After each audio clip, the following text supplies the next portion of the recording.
आलची मठ का परिचय। आलची मठ, जिसे आलची गोम्पा भी कहा जाता है, तिब्बती बौद्ध मठों में एक प्रमुख स्थान रखता है। यह मठ लद्दाख केंद्र शासित प्रदेश के लेह जिले के आलची गांव में स्थित है और इसके परिसर को चोसखोर के रूप में जाना जाता है। आलची मठ लद्दाख के निचले क्षेत्र में स्थित 4 अलग अलग बस्तियों का हिस्सा है, जिनमें विभिन्न काल के स्मारक मौजूद हैं।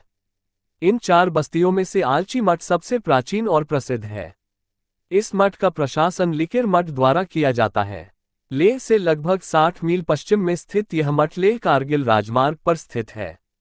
आलची मठ का महत्व। आलची मठ आलची स्मारकों के समूह का हिस्सा है, जिसमें आलची के अलावा मंग्यू और सुमदाचुन नामक अन्य 2 गांव भी शामिल हैं। हालांकि इन तीनों गांवों में अद्वितीय शैली और उत्कृष्ट कारीगरी वाले स्मारक मौजूद हैं, लेकिन आलची मठ इनमें सबसे प्रसिद्ध है।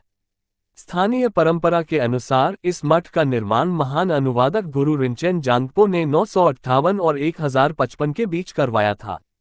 हालांकि संरक्षित स्मारकों पर लगे शिलालेखों से पता चलता है कि इसका निर्माण 11वीं शताब्दी के अंत में कालदान शेषरब नामक एक तिब्बती कुलीन द्वारा किया गया था। मठ परिसर में दुखांग या असेंबली हॉल, मुख्य मंदिर और सुमतसेग नामक 3 मंजिला मंदिर शामिल हैं, जो कश्मीरी शैली में बनाए गए हैं। इसके अलावा मंजुश्री मंदिर, जमदपाल लखांग और कई चोरटेन भी मठ के महत्वपूर्ण हिस्से हैं। मठ की दीवारों पर कश्मीर और हिमाचल प्रदेश के तत्कालीन बौद्ध और हिंदू राजाओं के कलात्मक और आध्यात्मिक विवरण देखने को मिलते हैं। ये पेंटिंग लद्दाख में आज भी संरक्षित सबसे पुरानी पेंटिंग्स में से एक है। मठ में बुद्ध की विशाल मूर्तियां और बारोक शैली की तुलनीय लकड़ी की नक्काशी भी मौजूद है। मठ का इतिहास। हालांकि आलची मठ और इसके परिसर के अन्य स्मारकों का सटीक इतिहास स्पष्ट नहीं है। मठ की दीवारों पर कई शिलालेख और ग्रंथ हैं, लेकिन इनसे स्पष्ट जानकारी प्राप्त नहीं होती।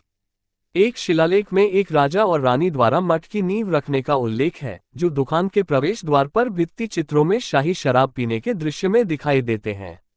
ये शिलालेख लगभग 1200 ईसा का बताया गया है।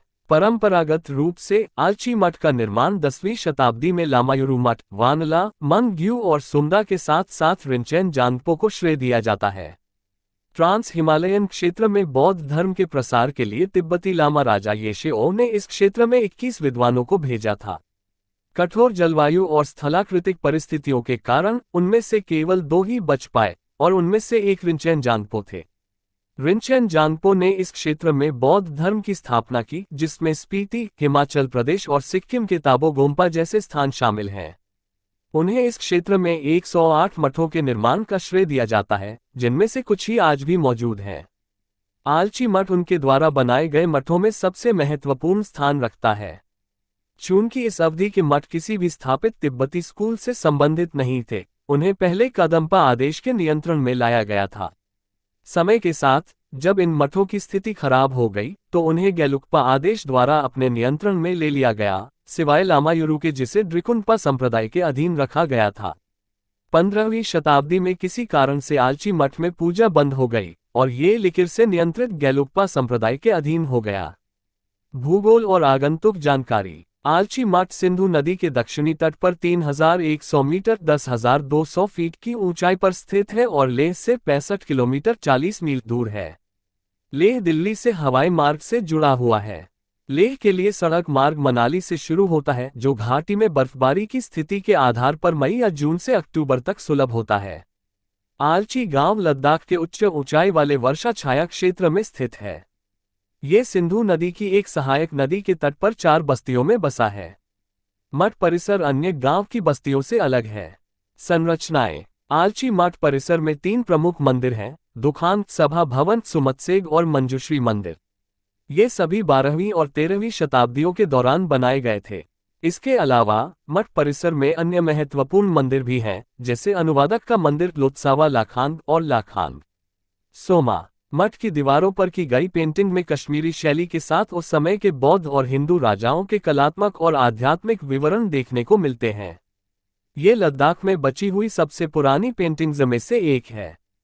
मठ में बुद्ध की विशाल मूर्तियां और लकड़ी की शानदार नक्काशी और कलाकृतियां भी मौजूद हैं, जो बारोक शैली की तुलनीय हैं। शक्ति मेहरा ने इस छोटे से मठ की सुंदरता को तिब्बती और कश्मीरी चेहरों और कपड़ों के उदार मिश्रण में वर्णित किया है। दुखान सभा भवन। दुखान या असेंबली हॉल मठ परिसर के केंद्र में स्थित है, जहां भिक्षु पूजा और अनुष्ठान करते हैं।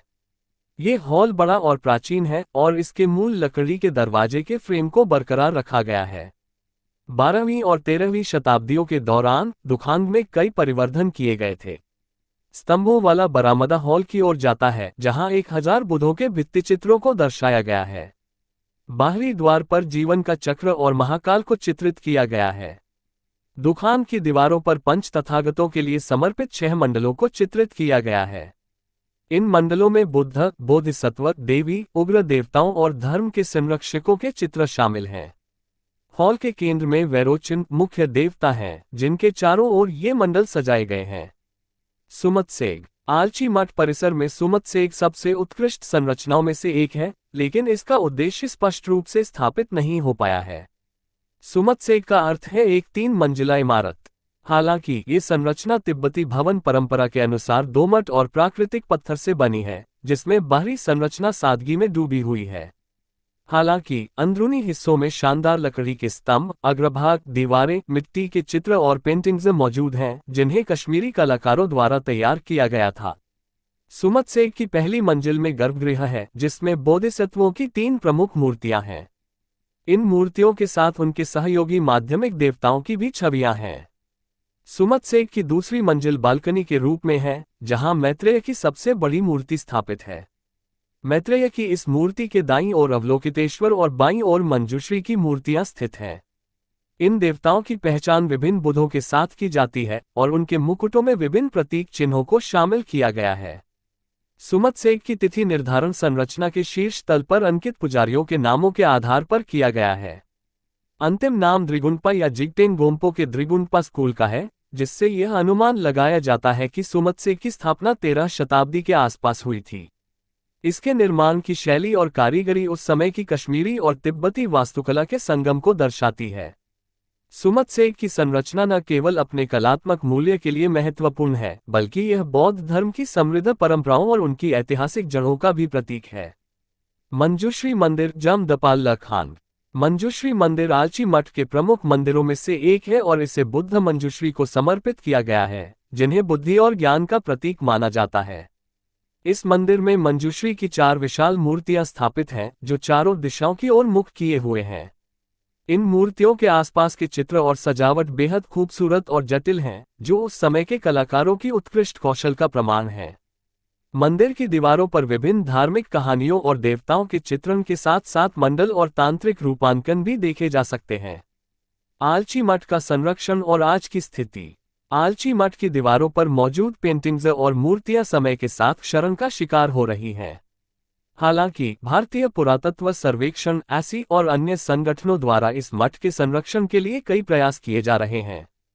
इसके बावजूद आलची मठ अपनी अनोखी वास्तुकला, दीवारों की चित्रकारी और ऐतिहासिक महत्व के कारण पर्यटकों और विद्वानों के बीच आकर्षण का केंद्र बना हुआ है।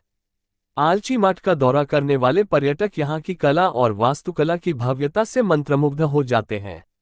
यह मठ तिब्बती बौद्ध धर्म के अनुयायियों के लिए एक महत्वपूर्ण धार्मिक स्थल है और यहाँ प्रतिवर्ष हजारों श्रद्धालु और पर्यटक आते हैं।